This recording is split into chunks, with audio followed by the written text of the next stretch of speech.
আসসালামু আলাইকুম ওরহমতুল্লাহ ওয়াসসালাতু ওয়াসসালামু আলা রসুলিহিল কারিম আম্মা বাদ। আলহামদুলিল্লাহ, একজন ভালো আলেমের সর্বপ্রথম যে গুণ, সেই গুণটা কি?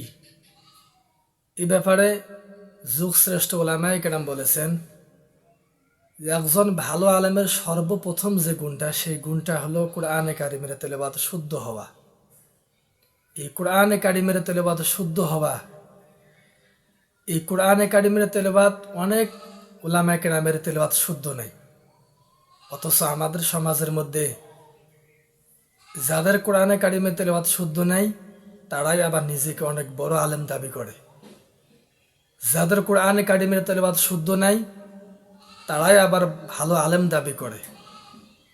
অথচ তাদের কোরআনে কারিমের তেলাওয়াত শুনলে মনে হয় তার চাইতে মুক্তবের বাচ্চার কোরআনে কারিমের তেলাওয়াত অনেক ভালো আছে, শুদ্ধ আছে। তাহলে আমার কোরআনে কারিমের তেলাওয়াত শুদ্ধ নাই, আমি দাবি করতেছি আমি ভালো আলেম।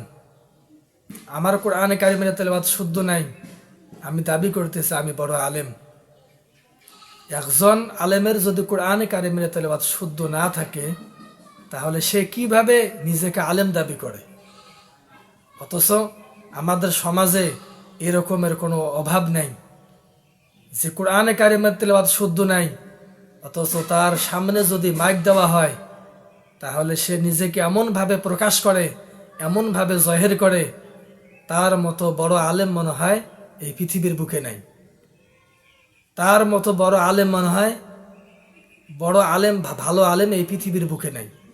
অথচ কোরআনে কারিমের তেলাওয়াতের কোনো, একেবারে মুক্তবের বাচ্চারও তেলাওয়াত অনেক শুদ্ধ আছে। এই হলো আজকে আমাদের সমাজের অবস্থা।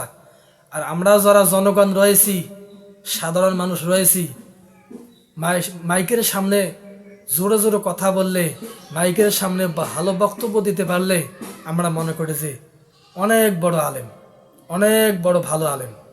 অথচ কোরআনে কারিমের তেলাওয়াতের কোনো অবস্থা একদম খারাপ। তাহলে আমরা কি রকম একটা ভুলের মধ্যে আছি? একজন আলেমের কোরআনে কারিমের তেলাওয়াত শুদ্ধ নাই, সে ভালো বক্তৃতা দিতে পারে, আমি মনে করতেছি সে অনেক বড় ভালো আলেম। একজন আলেমের কোরআনে কারিমের তেলাওয়াত শুদ্ধ নাই, সে ভালো বক্তৃতা দিতে পারে, আমি মনে করতেছি সে অনেক বড় আলেম। এই হলো আমাদের বুঝের কমতি। আল্লাহ রাব্বুল আলামিন আমাদের সকলকে বুঝার তৌফিক দান করুন, আমিন। আসসালামু আলাইকুম ওয়া রাহমাতুল্লাহ।